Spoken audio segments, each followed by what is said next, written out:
I want to thank you so much for joining us. We are on Psalm 100. I'm so sorry, I live next to a busy road. It's quite noisy. The house is noisy because I have children, so this is the best of what we got.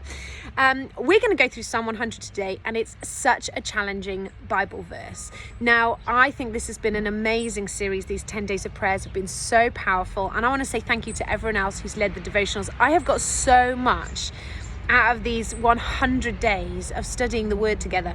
But we're going to read through all of Psalm 100. It's very short and it's all about worship. And I believe this is a challenging Bible verse, and you'll see why in a second. Let's read it. This is from the Passion Translation.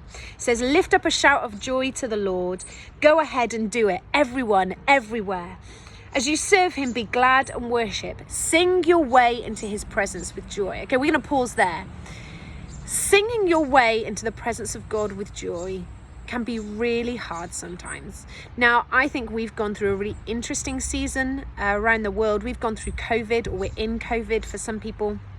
And we're going through the injustice and the protests around Black Lives Matter. Now, I have to say that this season hasn't necessarily been a joyful season. I'm not saying there's a complete lack of joy, but let's look at it. We've had a global pandemic. We've had maybe the pain of losing one. I know we've got friends who've lost families to it. Maybe you've got the reminder of some of the injustice or the racial hatred you faced in the past. I believe that our world is going through trauma, that actually there's a great expression of emotion. And this Bible verse comes in and says, shout with joy. I can't say that every day in the last 4 or 5 months I've wanted to shout with joy. And I've shouted, but it hasn't been with joy.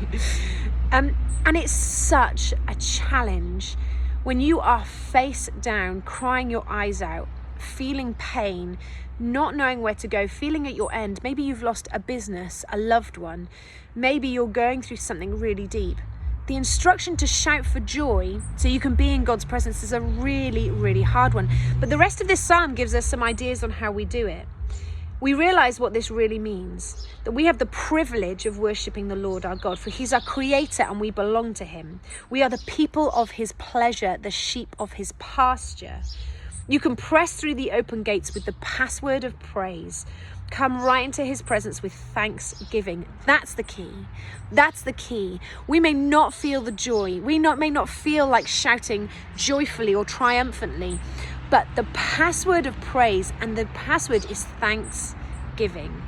And so I want to challenge you that your prayers today aren't just going to be for people, but they're actually going to be thanksgiving prayers.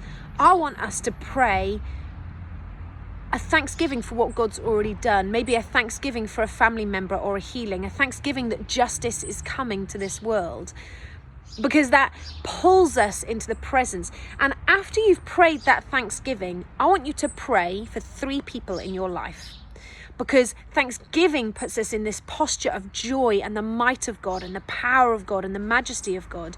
And then from that place, pick 3 people that you want to specifically pray for, and they could be some of your faith for 5. The Bible goes on to say, affectionately bless his beautiful name, because the Lord is always good and ready to receive you. He is so loving, he will amaze you.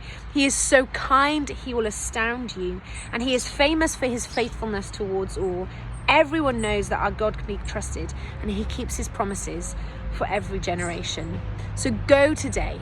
Go out with a shout of joyful thanksgiving and lift up 3 people that you want to see God move in their lives.